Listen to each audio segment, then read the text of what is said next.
Hey folks, it's Friday. I just wanted to bring you up to speed on some of the stuff that we missed this week as a result of missing in a whole 80-minute section for the cold day. And the key thing that I want you to understand is the difference between speed and velocity, and I'm going to demonstrate it here with the graphs that we were working on with the motion detector. Now this graph, if this were a position graph, what would we do in order to match the line?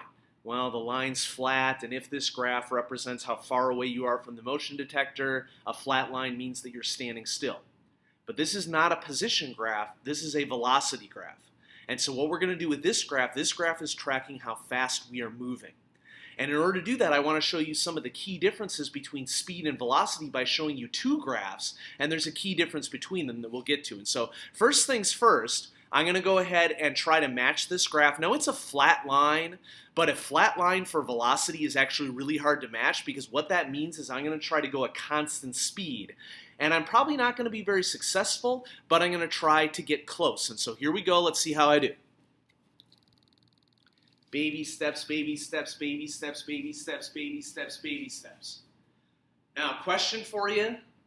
Was I going a little too fast or was I going a little too slow based upon what you see in this graph? I want you to think about that. Now let's compare that to the velocity 2 graph that we have here. And this graph looks different. This graph dips down below the zero line, and what that means, that's a key difference between speed and velocity. Speed is how fast you are going. Velocity is how fast you are going plus a direction. So I'm going to switch up my direction for this graph.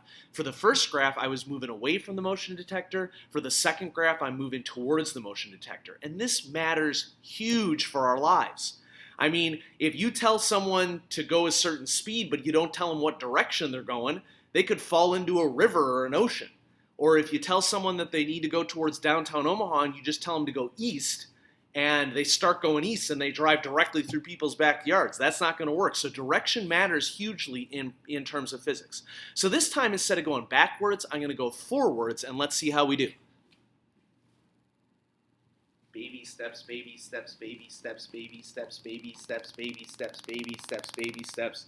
Notice once again that I didn't hit the target line, and so I'm going to ask you, how would you characterize my speed? Am I going a little too slow or am I going a little too fast for what the target line with this switch in direction?